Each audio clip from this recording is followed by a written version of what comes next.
Hello बच्चों, पिछले video में हम लोगों ने क्वांटम मैकेनिक्स के बेसिक सिद्धांतों को समझा था। इस वीडियो में उनका एप्लीकेशन देखेंगे। देखें क्वांटम मैकेनिक के जो सिद्धांत हैं उनके प्रेडिक्शन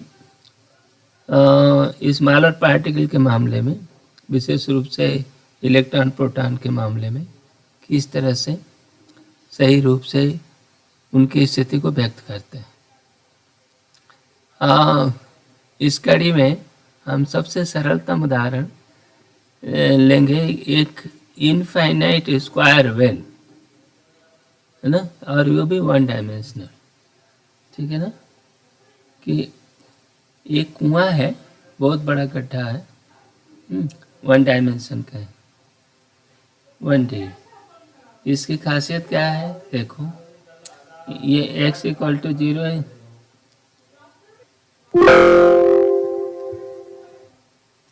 इसमें हम लोग उनके पास जो पोटेंशियल सिस्टम है, देखो कि ये x = 0 से लेकर के x = 0 पर कुआं शुरू होता है ना, और वो इनफाइनेटली टाइटली बाउंड है ना। और दूसरा x = L पे ये, है ना, x = L पे ये उसकी दूसरी बाउंड्री है। ठीक है ना, तो यहाँ पर एक मजबूत दीवार खड़ी है, ये भी दीवार खड़ी है, और ऐसी दीवार है जिसका कि पोटेंशियल बहुत हाई है, इनफाइनाइट है। ठीक है ना, और ये इस पार्टिकल ये तोड़ नहीं सकता। ठीक है ना, और इस कुएं में एक पार्टिकल को हमने ड्रॉप कर दिया, एक पार्टिकल को हमने इस कुएं में डाल दिया। अच्छा, यहाँ हमें पता है कि पार्टिकल इस कुएं में है। हम किसी तरह से हमें पता है कि इस पार्टिकल इसी कुएं में है, न होने की कोई बात नहीं है, पार्टिकल है। ठीक है ना, अब ये जैसा ये इसका दिया हुआ है, ये मोटी दीवार बनी हुई है, देखो ये काफ़ी मजबूत दीवार है, और ये 0 से L के बीच में ये पार्टिकल यहाँ पर रखा हुआ है। ठीक है ना, तो पोटेंशियल का वेरिएशन क्या होगा, Vx जो है =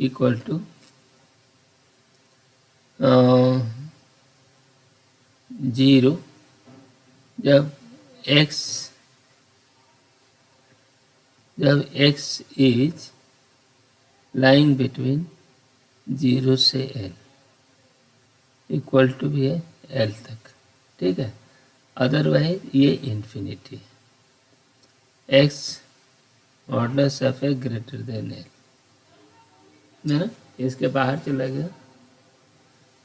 वैसे भी मॉडुलस ऑफ x नहीं है, x इज ग्रेटर देन, ये ऐसा इसको ठीक करना पड़ेगा, x is greater than L और x इज लेस देन 0, दोनों स्थिति में ये इन्फिनिट है। ठीक है ना, ये पोटेंशियल डिस्क्रिप्शन है। अच्छा, अब देखो इस साइड में इनफाइनाइट है पोटेंशियल, है ना, तो यहाँ वेव फंक्शन क्या होगा, 0 होगा। या इस साइड में पोटेंशियल क्या है, इनफाइनाइट है, इनफाइनाइट होने से वेव फंक्शन साई जो होगी यहाँ 0 होगी, ये साई 0। ऐसा क्यों होगा अभी देखेंगे। देखो श्रोडिंगर इक्वेशन क्या है, h²/2m, है ना, माइनस डेल्टा साई/डेल्टा x²। ये स्टेशनरी स्टेट फॉर्म का ये लिख रहे हैं, क्योंकि इसमें पार्टिकल डालकर हमने छोड़ दिया, काफ़ी लंबे समय तक रहेगा। इसमें टाइम के साथ सिमेट्री है, टाइम के साथ वेरिएशन तो हो नहीं रहा। ठीक है ना, प्लस मान लो इनफाइनाइट हो, पोटेंशियल इनफाइनाइट है, ये साई है = E साई। ठीक है ना, ये कब है, जब x इज लेस देन 0 और x is greater than 0 L, है ना। इन दोनों सिस्टम में यहाँ इनफाइनाइट आ रहा है, the only solution is, infinite का मतलब बहुत बड़ा समझो अभी, the only solution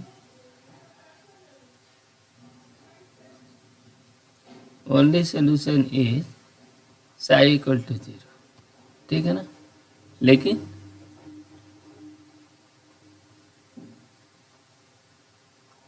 but inside the well, हम वेल की हम बात करेंगे। वेल के अंदर ये श्रोडिंगर इक्वेशन क्या बन जाएगा, देखो x² 2m x डेल्टा, ये साई है, सॉरी साई x², पोटेंशियल 0 है, v 0 है ना, v यहाँ 0 है, तो v के लिए v 0 हो गया इक्वल टू ई साई। और इसको आप लिख सकते हो कि डेल्टा साई, बस अरेंज करना है, delta x² plus 2me by h² into Sai बराबर 0। इस इक्वेशन को जानते हो, ये फेमस इक्वेशन है। इसमें एक काम कर लेते हैं हम लोग, delta psi by delta x² को हम ओमेगा 0² साई कर देते हैं, जहाँ ओमेगा स्क्वायर बराबर क्या होगा 2me बाई h², ठीक है ना, ये बन गया। अब इस इक्वेशन को जानो, ये सिंपल हार्मोनिक मोशन का इक्वेशन है ना। इसका जनरल सॉल्यूशन क्या होगा, देख psi equal to A cos omega x plus B sine omega x। इस इक्वेशन का जनरल सॉल्यूशन यही होता है, ठीक है ना। अब देखो, जब साई 0 कितना है होगा, 0 होगा, क्यों, कंटिन्यूअस होगा ना, ये साई जो है इस साइड में वे फंक्शन 0 है, इस साइड में 0 है, ठीक है ना।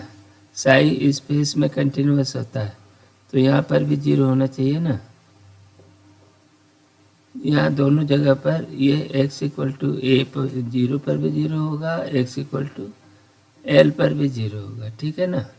क्योंकि इस साइड में तो फंक्शन 0 है, तो अंदर वाला भी तो 0 होना चाहिए ना। तो यही साई 0 हो गया, है ना, because of the continuity Sai should be 0। तो अब कहाँ, इस पॉइंट पर 0 होना चाहिए, और दूसरी जगह ना हो तो चलेगा। तो ये हो गया साई 0, तो ये हो गया, देखो a का 0 प्लस b साइन 0, तो ये इंटू 0, तो ये इसका मतलब a equal to 0, a equal to 0, ठीक है। दूसरा बात हो गया साई l इक्वल टू 0, मतलब ये हुआ कि b साइन ओमेगा l, यही तो है ना, ओमेगा l बराबर ओमेगा l, तो ओमेगा l इक्वल टू 0, तो b 0 हो गया, तो क्या होगा, पूरे के पूरे वे फंक्शन 0 हो जाएगा। तो इसका मतलब ये है कि पार्टिकल है नहीं लेकिन हम जानते हैं कि पार्टिकल इस कुएं के अंदर है, ठीक है ना। इसलिए हम नॉन जीरो सोल्यूशन के लिए इंटरेस्टेड है। तो b शुड नॉट 0, इसलिए sine omega l is 0। Sine क्या हुआ, हमने गलत लिख रहे, sine omega L equal to 0 ठीक है। Sine omega L equal to 0 का मतलब ये हुआ कि omega L equal to N pi, क्या हो गया, एन इंटीजर है, एन बिलोंग टू जेड, ठीक है। तो यहाँ से ओमेगा की पॉसिबल वैल्यू देखो, ओमेगा अब जो है कंटिन्यूअस नहीं रहेगा। तो हमारा सोल्यूशन बना क्या, omega L equal to N pi, ठीक। मतलब ये हुआ कि omega equal to N pi by N. हमारा सोल्यूशन क्या हो गया, साई का सोल्यूशन हो गया ए कांस्टेंट है, sine N pi by L, है ना, जहाँ n equal to +-1 +-2 and so on चलेगा। अभी जहाँ तक ये इस वेव फंक्शन के मामले का मामला है तो ये चलेगा, ठीक है ना। तो लेकिन n is not zero, n not zero क्यों? क्योंकि otherwise Sai become zero, Sai हमेशा के लिए जीरो हो जाएगा। तो हमें साई जीरो नहीं चाहिए, साई को नॉन जीरो होना है, ठीक है ना। तो ये देखो, ये n के अलग अलग वैल्यू के लिए ये साई के मान मिले, वे फंक्शन मिले, ठीक है ना। तो अब आप ये देख के साई मिल गई। अच्छा, साई मिल गई तो एनर्जी कितना है, देखो ओमेगा क्या था, 2me/h², यही ना, ये बराबर ओमेगा स्क्वायर, है ना। तो ओमेगा की वैल्यू रखते हैं यहाँ पर n² π² l², ठीक है। ई की वैल्यू देखो, ई की वैल्यू हो गई n π² h² 2m l², ठीक है ना। ये देखो, और n स्क्वायर हो गया, तो मतलब ये हुआ कि n की वैल्यू जो होगी, n की पॉसिबल वैल्यू हो गई 1 2 3 4, मैंने केवल पॉजिटिव वैल्यू रही, है ना, क्योंकि एनर्जी के मामले में कि इसकी एनर्जी इतनी होगी। तो यहाँ पर हमने क्या देखा कि हमारा वेव फंक्शन जो है, ढेर सारे वेव फंक्शन मिलेंगे क्योंकि ये सीरीज मिलेगी। तो देखो इस मामले में हमारा जो ये हर n के करस्पॉन्डिंग एक वेव फंक्शन मिलेगा, ठीक है ना, और वो एनर्जी n के करस्पॉन्डिंग एनर्जी मिलेगी। ये जो फ्रीक्वेंसी है ना, ये जो फ्रीक्वेंसी है आपकी, वो अब कंटिन्यूस ना होकर के डिस्क्रीट है, वो हर पॉसिबल फ्रीक्वेंसी नहीं लगेगी, मिलेगी। सबसे देखो फ्रीक्वेंसी ओमेगा जीरो, देखो ओमेगा जीरो कितना हो रही है, ओमेगा जीरो हो रही है π/l, ठीक। तो ओमेगा 2 क्या होगा, ओमेगा 1 ले लेते हैं सबसे छोटी, ओमेगा t 2 π/l हो गई, ठीक है ना। मतलब ये हुआ कि 2 ओमेगा 1, ओमेगा 3 कितनी हो गई, 3 π/l, तो ये 3 ओमेगा 1 हो गई, ठीक है ना। और ओमेगा n क्या हो गई, n ओमेगा n, ठीक है ना।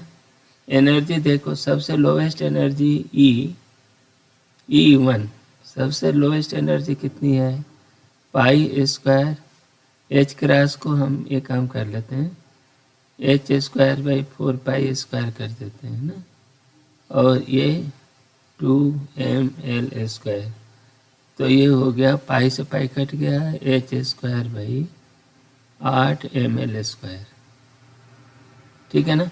पहली E1 है, अब दूसरी क्या होगी, E2 क्या होगी, E2 हो गई 4E1, देख लो इसमें 4n² हो गई, E3 हो गई 9E1, ठीक है ना। ये देखो, अब यहाँ देख लिया ना कि यहाँ वेव फंक्शंस जो हैं, वेव फंक्शन की वजह से एनर्जी लेवल जो है, अब ये एनर्जी लेवल क्या है, यहाँ मिल रहा है एनर्जी लेवल, है ना। Levels are not continuous, continuous but are discrete. Discrete क्या होगा, डिस्क्रीट। तो डिस्क्रीट में शायद ये डिस्क्रीट क्या स्पेलिंग कुछ होगा डिस्क्रीट में। अब इसमें क्या होगा देखो, E1 हो जाएगा, फिर 4 E1 होगा, फिर 9 E1 होगा, ठीक है ना। जैसे बोर की एनर्जी लेवल देखते थे Na² के टर्म में, इसकी भी एनर्जी लेवल देखो E1 E2 इस तरह से कैसे डिस्क्रीट आ रही है, ठीक है ना। अब एक नज़र और भी देख लो, E1 कितना है H²/8 ml², ठीक है ना। ये पहली एनर्जी लेवल है E1। इसकी वैल्यू कितनी है इलेक्ट्रॉन के लिए, हम लोग इसको कैलकुलेट करते हैं किसके लिए, L लंबाई मान लो 1 nm माने 10 की पावर -9 है ना मीटर। उसके लिए लो इलेक्ट्रॉन का मास कितना है 9 × 10⁻31, ठीक है। तो अब इसकी वैल्यू रखते हैं, देखो कितना बनता है H² 6.63 का स्क्वायर, ठीक। H क्या है 10/34, तो 34 दूना 68 हो गया ना 68। 8 m कितना है 9 × 10⁻31 -31। L कितना है 10 कर -18। अब ये जोड़ते हैं, इसका देखो हिसाब, पहले इनका तो हिसाब हम लोग करते रहेंगे। ये इनका हिसाब करो पहले, 6.63 का स्क्वायर भाई 8 × 9 ये रह गया ना, और ये 10 की पावर देखो हिसाब करें,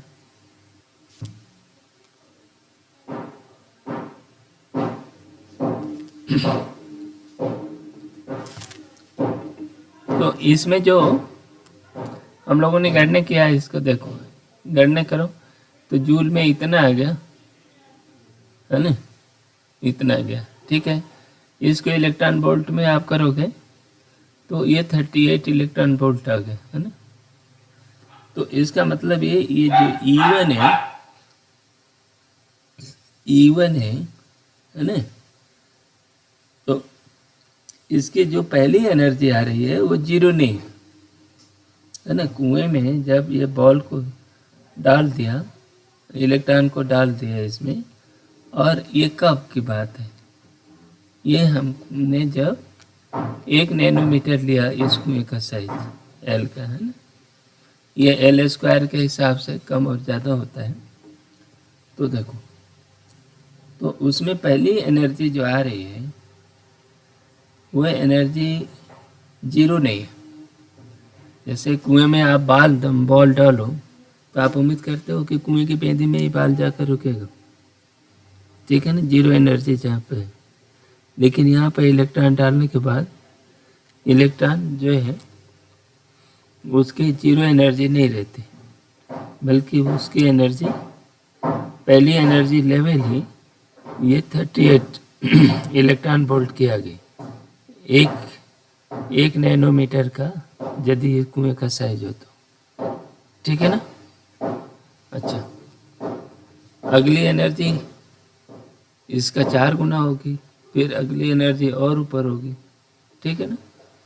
तो इसमें ये एनर्जी लेवल डायग्राम इसको देखो, यह कुएं के इसके जो वेव फंक्शंस जो बन रहे हैं आप देख रहे हो, वो क्या है, पहला वेव फंक्शन जो है ये इस तरह बना ऐसा, दूसरा वेव फंक्शन ये है ना, ये 1 है, ये साइड 2 है इसका, ठीक। तीसरा वेव फंक्शन साइड 3 ऐसा होगा, ठीक है ना। इस वेव फंक्शन के कारण अब प्रोबेबिलिटी डिस्ट्रीब्यूशन क्या होगी, हाँ, तो ये पार्टिकल को किस जगह पर कुएं में, मान लो ये पहला साई1 वेव है, इस स्टेज में हुआ स्टेट में, तो इसका पार्टिकल के पाए जाने की संभावना सबसे ज़्यादा कहाँ है, बीच में, ठीक है। इसमें देखो ये पार्टिकल का क्या है, 2 लूप में है, तो पार्टिकल की प्रोबेबिलिटी कितनी होती है, ये साई कॉन्जुगेट इनटू साई ये रहती है ना। इस फंक्शन को यहाँ दिखाया गया, देखो ये दूसरे वाला साई 2 में इसकी प्रोबेबिलिटी ऐसे, इस जगह मैक्सिमम 2 जगह पाए जाने की है। ये तीसरा वेव फंक्शन कुछ ऐसा हो गया, ठीक है ना। तो अलग अलग एनर्जी लेवल में ये पार्टिकल का जो कुएं में डिस्ट्रीब्यूशन है, पोजीशन है एक्स के सापेक्ष, वो कुछ इस तरह से, ठीक है ना। अलग अलग जगह पर कि जैसे पहले वाले में पार्टिकल को ढूंढोगे एक्स के, तो ये एकदम बीच में आपको ढूंढना मिलेगा। दूसरा एनर्जी लेवल होगा जो उसका थोड़ा बेटर एक्साइटेड स्टेट है, वो एक्स इक्वल टू इतना आधा पर L/4 पर मिलेगा। ये देखो L/4 पर यहाँ भी इसका वेव फंक्शन है, यहाँ भी मिलेगा, यहाँ भी मिलेगा, तो 2 जगह इसकी पॉसिबिलिटी है मैक्सिमम, है ना। यहाँ पर ये पार्टिकल जो है इन दोनों जगहों से शिफ्ट हो गया तीसरे एक्साइटेड स्टेज में, अब ये हो गया। तो इसमें क्या हुआ कि पार्टिकल का जब स्पेस में डिस्ट्रीब्यूशन भी अलग अलग होता है, अलग अलग एनर्जी लेवल में अलग अलग वेव फंक्शन बने और अलग अलग उनका डिस्ट्रीब्यूशन बताए। तो ये देखा ना, हमें वेव फंक्शन निकालना है, वेव फंक्शन बताएगा कि कौन सा वो पार्टिकल किस एनर्जी लेवल में कहाँ पर रहेगा, ठीक है ना। तो ये 1 डायमेंशनल एनालिसिस है ये कुएं का। ये अभी सिंगल बहुत सिंपलेस्ट फॉर्म था, है ना। लेकिन यदि हम इसी वेल को हम 3 डायमेंशनल वेल कर लें, तब ये क्या होगा, उसको उसमें पता लगेगा कि किस तरह से हाइड्रोजन एटम के एनर्जी लेवल बदलते हैं, है ना। ये जो इलेक्ट्रॉन के मामले में हम लोगों ने जो एनर्जी लेवल देखा है इसका, वो क्या है, ई, जो E1 पहली एनर्जी लेवल h²/8ml, ठीक है ना। और ये for electron m equal to 9 × 10⁻31 है ना kg के लिए, और L इक्वल टू कितना 10⁻⁹ मीटर के लिए। इसकी वैल्यू E1 की वैल्यू कितनी आई, E1 की वैल्यू आई 38 इलेक्ट्रॉन वोल्ट, ठीक है ना। अच्छा, अब हम ये चाहते हैं what for a ball, physical ball of 10 ग्राम, है ना, 10 ग्राम का एक कोई बॉल हो, उसका देख तो क्या बनेगा, देखो इसमें E is proportional to 1/m, है ना, L² है, and also proportional to 1/L², L की पावर -2, ठीक है ना। ये 1/L² के प्रोपोर्शन है। तो एक बॉल यदि इस तरह का बॉल हो तो आप 1 मीटर का भी आप रखोगे तो देखो L बढ़ेगा, M बढ़ेगा, तो ये एनर्जी लेवल 38 इलेक्ट्रॉन वोल्ट से भी कम आएगी, है ना। तो सो E1 is very very small, है ना, very very small for a physical mass, physically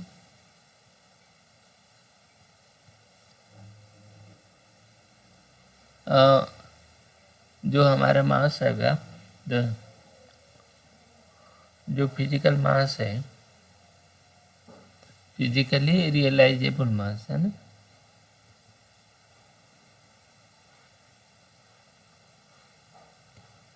तो फिजिकली रियलाइजेबल मास जो हम देखते हैं हमारे आसपास की चीज़ें हैं, उनका जो मास है उसके हिसाब से देखें तो E1 की वैल्यू बहुत इलेक्ट्रॉन वोल्ट से भी बहुत कम जाएगी। ठीक है, इसको कर सकते हो तो बहुत ही कम होगा। इसके कम होने से ये डिस्क्रीट एनर्जी फिजिकल वर्ल्ड में न्यूटनियन मैकेनिक के मामले में दिखाई नहीं देती। ठीक है ना, लेकिन एनर्जी लेवल इसमें भी क्वांटम मैकेनिक के हिसाब से डिस्क्रीट है। लेकिन जहाँ तो सूक्ष्म पार्टिकल हैं, जो एलिमेंट्री पार्टिकल हैं, उनके मामले में ये बहुत सुस्पष्ट हो जाती है। ठीक है, अच्छा, ये दूसरी बात, जो वेव फंक्शन है, वेव फंक्शन का जो कंप्लीट रूप क्या होगा, जो जिसमें आर भी रहेगा और टी भी रहेगा, तो उसका वेव फंक्शन देखो साई एक्स जो आपने सॉल्व किया है साइन फंक्शन, और e की पावर माइनस ओमेगा टी, ये इस तरह का ये कंप्लीट वेव फंक्शन मिलेगा।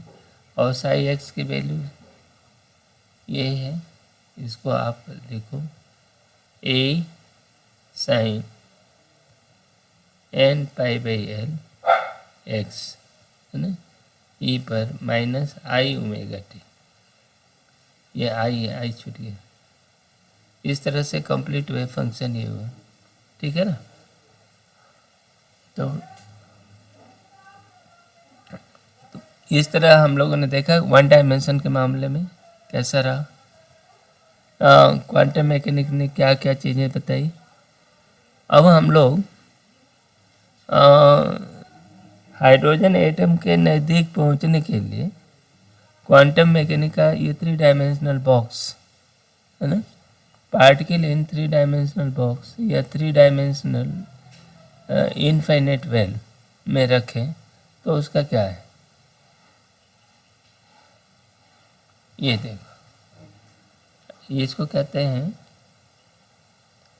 3D infinite well, infinite well. ठीक है ना, ये जो दूसरा केस है केस 2, इसको ये देखना जरूरी इसलिए है कि इससे तुमको अनुमान लगेगा कि हाइड्रोजन एटम में वेव फंक्शन कैसे बनती है।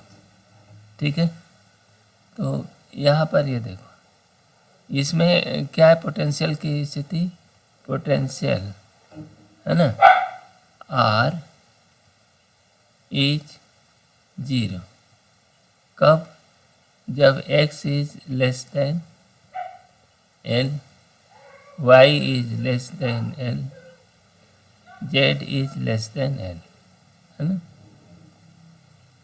ये एक्स वाई जेड किसी पॉइंट का coordinate X Y Z L से छोटा रहे, तो ये है। ठीक है, और ये 0 से बड़ा हो, ये सिचुएशन है। बाकी जगह v is infinity, v is infinity outside box, outside the well. ठीक है ना, ऐसा पोटेंशियल है। इसके लिए अब देखो श्रोडिंगर वेव इक्वेशन क्या बनता है, ये होता है h²/2 है delta 2 Sai x² delta Sai y² delta Sai, ये 2 साई z², ठीक है, इक्वल टू ई साई, ये साई नहीं, वेव इक्वेशन है ना, इस सिस्टम के लिए वेव इक्वेशन ये है। कब के लिए, विद इन द बॉक्स, ये the equation for equation inside the box, v0 हो गया है इनसाइड द बॉक्स। ठीक है ना, outside the box wave function psi is 0, इधर भी 0 इधर भी 0, क्योंकि पार्टिकल कभी मिलेगा नहीं, उसको मिलना नहीं है ना, और बॉक्स की, तो फिर इसका क्या होगा आप देखो, हमारे पास ये इक्वेशन मिल गया। अब इस 3 डायमेंशनल इक्वेशन को कैसे सॉल्व करेंगे? एक्चुअली इस तरह के इक्वेशन को सॉल्व करने के बारे में एक थियरम है। थियरम कहता है कि given the boundary condition the solution of a system is unique, है ना। इस तरह के लीनियर सिस्टम के मामले में ऐसा जो सिस्टम है ना, तो given the boundary condition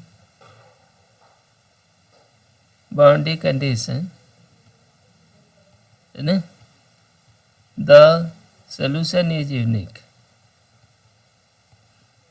Solution of equation 1, ये जो वेव इक्वेशन है या इस तरह के जो भी इक्वेशन है लीनियर, सॉल्यूशन इज यूनिक। ठीक है ना। तो फिर इसका मतलब ये हुआ कि हम किसी और तरह से भले ही तुक्का लगा लें और इससे हम एक सॉल्यूशन निकाल लें, और जो इस पूरे बाउंड्री कंडीशन को सेटिस्फाई करता है, फिर हम कहेंगे कि यही वह सॉल्यूशन है, फिर कोई क्वेश्चन नहीं करेगा। बेसिकली ये थियरम है ना। इसलिए हम जो मेथड उपयोग कर रहे हैं, मेथड ऑफ सेपरेशन, तो उसमें आप ये नहीं पूछना कि हम यही मेथड क्यों लगा रहे हैं बिकॉज ऑफ दिस थियरम। हमारे पास इसको सॉल्व करने का दूसरा तरीका भी बहुत कम नहीं है। ठीक है, तो चलो आगे बढ़ते हैं। ये जो हमारा सॉल्यूशन, ये इक्वेशन है, इसको हम कुछ ऐसे लिख देते हैं, डेल्टा सही बाई डेल्टा एक्स स्क्वायर, ठीक, डेल्टा सही by delta Y square, delta सही बाई डेल्टा जेड स्क्वायर, ठीक है ना, plus 2me by H cross square सही। ये इक्वेशन ये बन गई। ठीक है ना। अब ये करते मेथड ऑफ सेपरेशन लगा रहे हैं। Let psi equal to X, capital X, capital, ये जो एक्स सिर्फ एक्स का फंक्शन है, वाई केवल वाई का ही फंक्शन है, ठीक है ना, और ये जेड केवल जेड का ही फंक्शन है, ठीक है, ऐसा। Let's I be like this, ठीक है ना। अब ये मिल गया। तो अब इसका देखो, delta psi by delta X square x करेंगे तो ये बनेगा delta capital X by delta x, ठीक, और उसके बाद वाई और जेड जैस का तस बने रहेंगे। केवल ये जो ऑपरेटर है केवल एक्स वाले पर लागू रहेगा, ठीक है ना। ये इतना होगा। उसी तरह delta psi by delta X square, तो ये हो जाएगा Y Z delta X by delta X square, ठीक है ना। कैपिटल एक्स और स्मॉल एक्स में अंतर समझ लो। ये इस तरह, तो इसमें इस तरह सारे में भी यही बात आएगी, और इसमें आप रखोगे तो ये देखो वाई जेड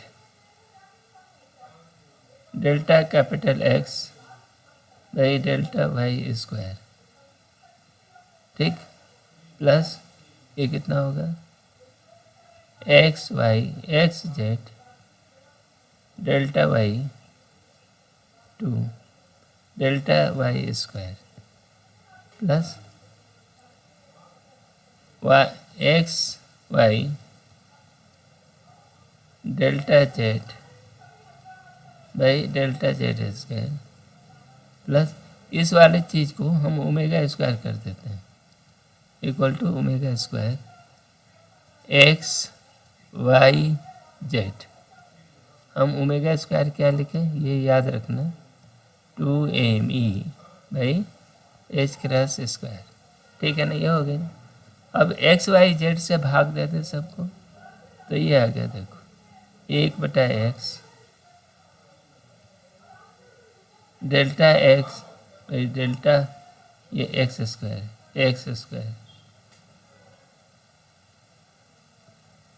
ना, plus 1/y delta Y by delta Y square plus 1/z delta Z square by Z square plus omega square. हो गया कि नहीं? यहाँ देखो एक्स वाले एक्स के फंक्शन अलग, वाई के फंक्शन अलग और जेड के फंक्शन अलग, ठीक है ना। हम तीनों को अलग अलग इस वाले को मान लो कि एक्स स्क्वायर, इसको मान लो कि वाई स्क्वायर, इसको मान लो कि जेड स्क्वायर है, यानी एक के एक्स के वाई के जेड आर कॉन्स्टेंट्स, कांस्टेंट कोई नंबर है, ठीक है ना। यदि ये मान लें तो अब ये क्या हो गया, देखो K X square plus K Y square plus K Z square plus omega square equal to 0। तो इनको माइनस माइनस कर लो, ठीक है ना। हम इसमें अब ये मान लेते हैं कि ये मान लो ये माइनस के स्क्वायर है, माइनस के वाई स्क्वायर माइनस जेड के स्क्वायर, ठीक है ना। तो अब इसका मतलब ये हुआ कि 1/x delta X by X square equal to minus K X square, यही माना ना हमने। तो इसको आप लिख सकते हो, देखो d2x by D X square by plus K X square X equal to 0। ये सिंपल हार्मोनिक मोशन का इक्वेशन है। जिस तरह वन डायमेंशन में इसको सॉल्व किया तो इस x को आप ये सीधे सीधे कह सकते हो कि x equal to some constant a sign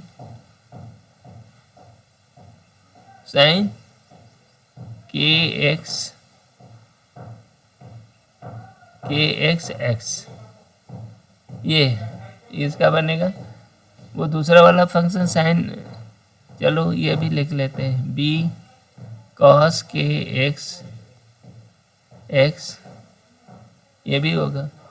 लेकिन ये जो बाउंड्री कंडीशन है कि x इक्वल टू 0 पर और x इक्वल टू l पर इसको बैनिश करना है, तो इसका सॉल्यूशन क्या हो जाएगा, a साइन के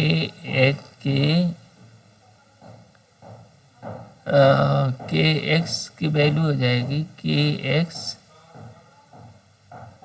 एल। इसमें देखो, चलो अब ये सीधे सीधे करते हैं। देखो x0 equal to 0 implies a, इसमें वैल्यू रखो a प्लस,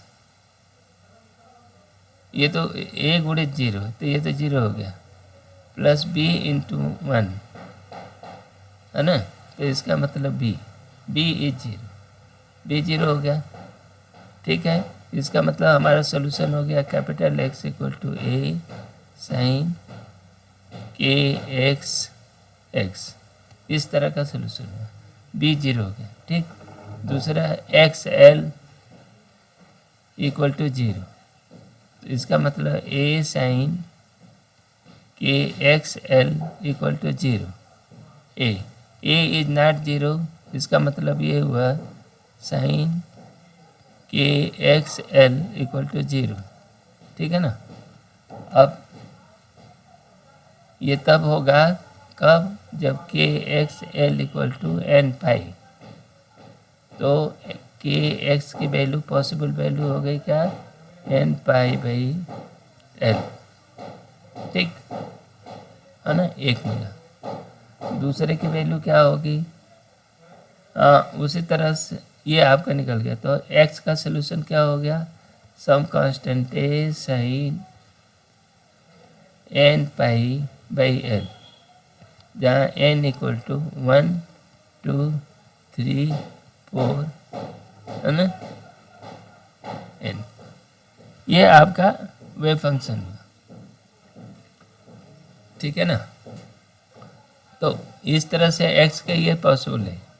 उसी तरह से y का भी सोल्यूशन जैसे इसका निकाला वैसे ही निकालेंगे। ये हो गया b sine n pi by l, ठीक।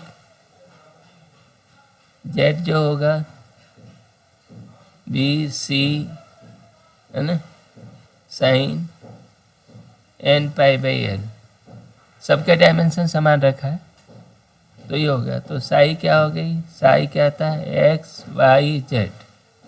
साई की वैल्यू हो गई कितनी, सम कांस्टेंट ए डैश है ना, ए बी सी को गुणा कर दिया sine n pi by l। अच्छा इसको m कह दिया, जहाँ m इक्वल टू 1 2 3 4, ये n m n p कर दो इसको, जहाँ p इक्वल टू 1 2 3 4। एक्चुअली ऐसा करना इसलिए ज़रूरी है कि ज़रूरी नहीं कि तीनों के n m p तीनों नंबर समान हो, ज़रूरी नहीं, अलग अलग भी हो सकते, ठीक है ना। तो sine a sine m pi by l into sine p pi by l, ठीक है ना। ये आपका वो हो गया। अब नॉर्मलाइज करेंगे तो ये जो है ये इसको नॉर्मलाइज कर सकते, नॉर्मलाइज करने पर कुछ आएगा, ठीक है ना।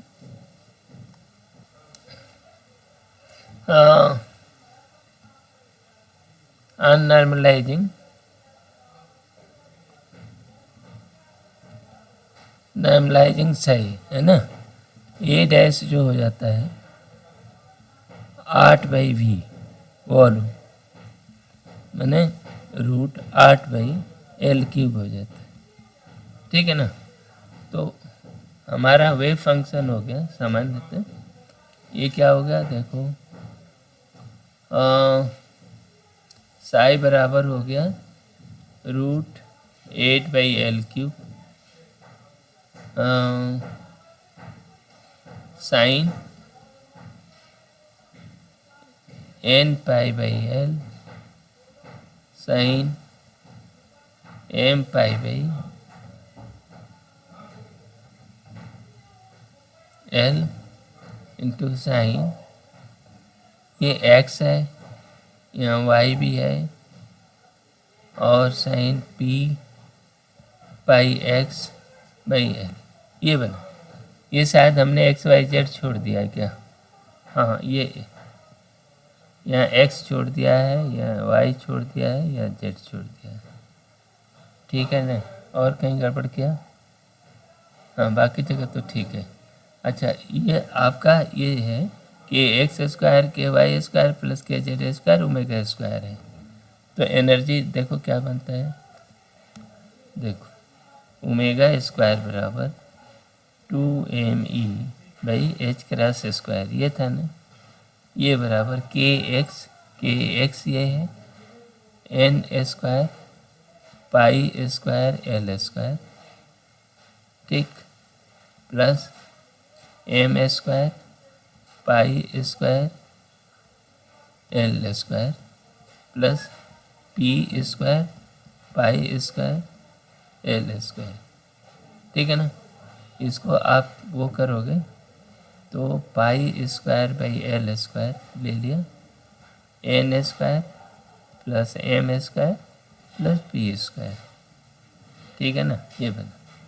तो अब देखो ओमेगा स्क्वायर तो ठीक है, अब एनर्जी कितनी हो गई, एनर्जी इस मामले में h²/2m π² l², n² m² और p² है ना, और n m p की जो वैल्यूज हैं है ना, वो 1 2 3, 1 2 3, 1 2 3, है ना, सभी का ये होगी 1 2 3 4 ऐसे, माने इंटीजर वैल्यू होंगी, जीरो कोई नहीं हो सकती। यदि जीरो हो गया तो ये देखो साइन फंक्शन है वो जीरो हो जाएगा और पूरे फंक्शन को जीरो कर देगा, इसलिए zero is a not a solution. ठीक है ना। तो इसकी एनर्जी क्या हो गई, एनर्जी लेवल, तो यहाँ देखो हमारे 3 सेट ऑफ नंबर हैं, है ना, एन एम पी, हमारे पास 3 सेट हैं एन एम पी के, और तीनों को हम अपनी मर्जी से बदल सकते हैं। तो सबसे लोवेस्ट देखो, लोवेस्ट एनर्जी लेवल क्या हुआ, लोवेस्ट एनर्जी लेवल क्या बना है, देखो 1 1 1, तो ये हो गया है E1 equal to 3h² pi square 2ml², ठीक है ना। और इसको ये लिखेंगे 3h² बाई 8ml², यही है ना। देखो 1 डायमेंशनल का 3 गुना, ये एनर्जी एक्चुअल रियल बॉक्स के अंतर्गत एनर्जी, पहली एनर्जी जो होगी ये 3 गुना, 3 गुना का मतलब ये हुआ 3 गुणित, इलेक्ट्रॉन के मामले में 3 गुणित 38 या 40, मैंने 120 इलेक्ट्रॉन वोल्ट, है ना। कब, जब L is size of 1 Nm, ठीक है ना। तो इसकी पहली एनर्जी लेवल इतनी होगी।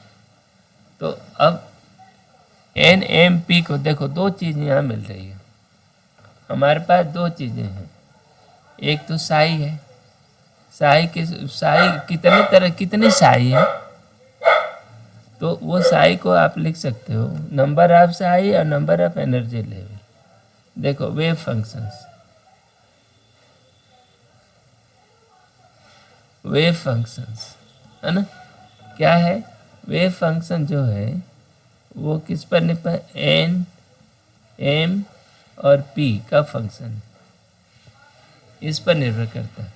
मैंने एक set of number N M P मिलकर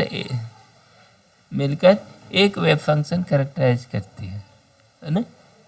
तो क्या बोला कि one set of number N M P, है ना, denotes a unique wave function,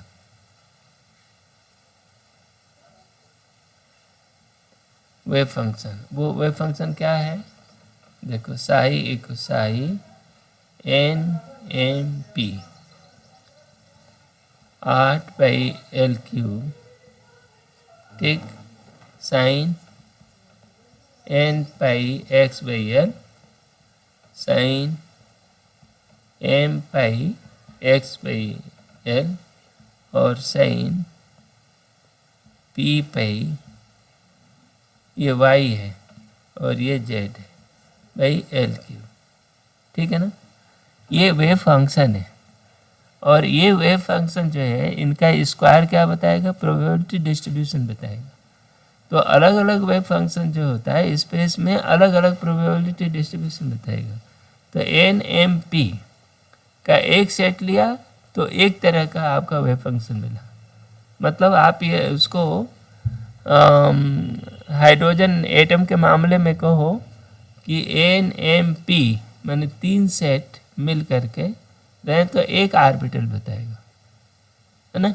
और हर ऑर्बिटल अलग होता है, उसकी पोजीशन अलग होती है, एनर्जी इक्वल हो सकती है। यहाँ पर एनर्जी के मामले में देखो, ये अब एनर्जी लेवल देखिए, अब एनर्जी लेवल देखते हैं। देखो ये वेव फंक्शन, तो ये देखा कि हर एन एम और पी के एक सेट के लिए एक वेव फंक्शन मिलेगी, ठीक है ना। और वेव फंक्शन जो है इसमें जो पार्टिकल है उसका अलग अलग ओरिएंटेशन बताएगा, ठीक है ना। ये बताएगा कि किस जगह पर होगा, कैसा उसका मोशन होगा, क्या है, ठीक है ना। वेव फंक्शन, हम नंबर ऑफ वेव फंक्शन की बात कर रहे हैं। अब एनर्जी की बात करो। एनर्जी कितना है, ई स्क्वायर, ई बराबर कितना है, एच स्क्वायर, 3h², 8 ml³ ये बना। और ये आ रहा है n² + m² + p², ये बना। सबसे लोवेस्ट एनर्जी कितनी बनेगी, देखो लोवेस्ट एनर्जी जो होगी कि n का, m का, p का, सबका मान लोवेस्ट हो, तो लोवेस्ट में n = 1, ये लोवेस्ट। n = 1 मिनिमम मान ले लो, m का भी मिनिमम लिख लो, p का भी मिनिमम मान ले लो, ठीक है ना।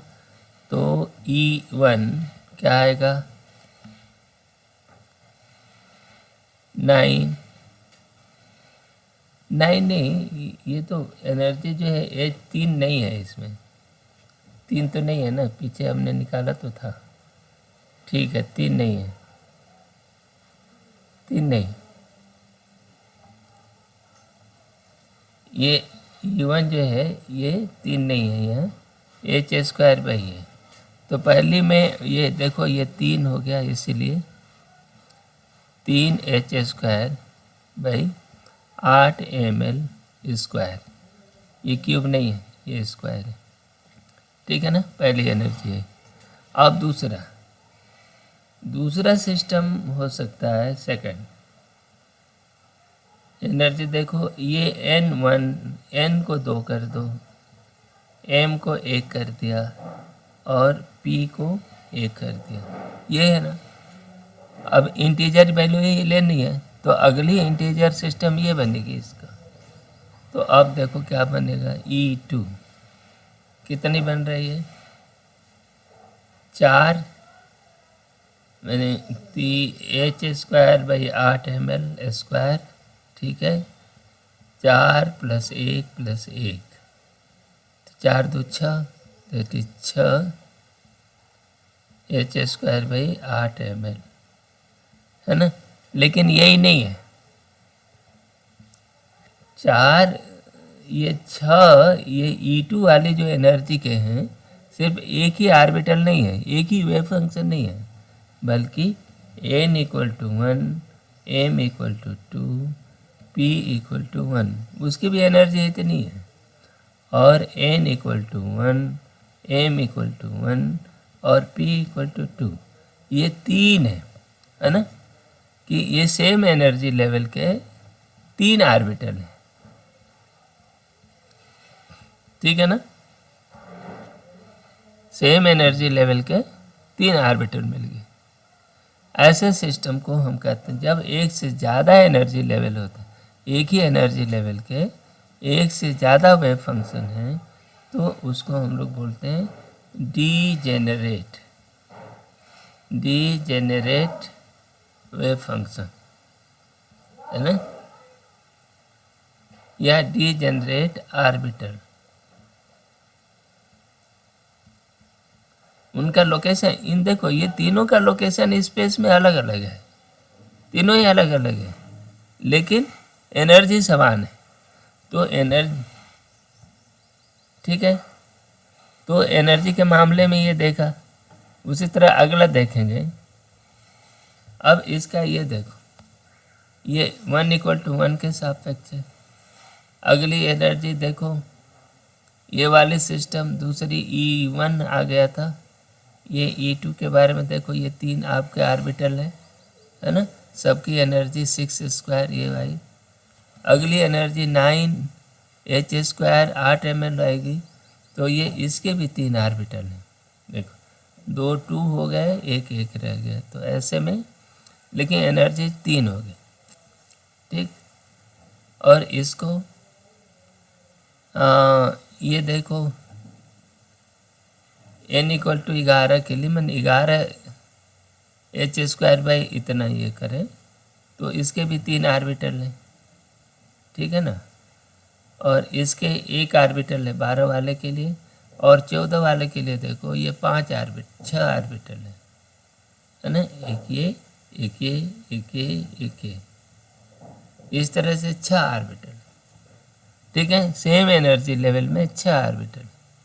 इसको एनर्जी लेवल डायग्राम पर आप दिखाओगे तो देखो ग्राउंड लेवल में आपके कितना ऑर्बिटल, पहले वाले में 1 ऑर्बिटल है, दूसरे लेवल में कितने हैं, दूसरे लेवल में 3 ऑर्बिटल हैं, 3 ऑर्बिटल है ना। मैंने 3 घर हैं जिसमें इलेक्ट्रॉन ऑक्यूपाई कर पाएगा। तीसरे वाले में भी 3 है, ठीक। चौथे वाले में भी 3 है ना। ये बॉक्स के मामले में ये देखो, और चौथे वाले में ये 1 है। इसको क्या है, ये ई मैंने 3E0 करो, ये कितना है 6E0 है। इसको क्या बोलेगा 9E0 है। इसमें 11E0 है, ठीक है। ये 12E0 हो गई, ठीक है। अगले वाले में देखो 14E0, 13 का कुछ नहीं बनेगा, 13 का कोई नहीं मिलेगा। और इसमें 1 2 3 4 5 6, ठीक है ना। आपके ये ऑर्बिटल 6 ऑर्बिटल है, ठीक है ना। ये बॉक्स में तुमने देखा कि पार्टिकल डाल देने के बाद इनफाइनाइट बॉक्स के अंदर में उसके एनर्जी लेवल किस तरह से डिजेनरेट हो गए, किस तरह से सेपरेट हो गए, किस तरह से डिस्क्रीट हो गए। तो ये क्वांटम मैकेनिक्स जो है इस चीज़ का बनाती है। अब इसी प्रॉब्लम को हम लोग हाइड्रोजन एटम में लागू करेंगे, ठीक है ना। ये वो मामला रहेगा अगले वीडियो का। फिलहाल ये वीडियो यहीं समाप्त करते हैं, ठीक है। मिलते हैं। इस वीडियो के मामले में बहुत ज़्यादा सीरियस नहीं हो, बस ये जानने की कोशिश कि आगे चल कर के कि ऑर्बिटल क्या होते हैं, ऑर्बिटल कैसे बनते हैं, वेव है ना, वेव फंक्शन क्या होते हैं, नोडल पॉइंट क्या होते हैं। ये जो केमिस्ट्री के तुम्हारे पहले चैप्टर में जो इस तरह के सवाल पूछे हैं उसको समझने में तुमको मदद मिलेगी। तो ये बस इसको एक कहानी की तरह से समझो, डोंट बी सीरियस। चलो ठीक है, ये अगले वीडियो में हम लोग हाइड्रोजन एटम लेंगे। फिलहाल ये वीडियो समाप्त करते हैं, मिलते हैं अगले वीडियो में। Thank you very much.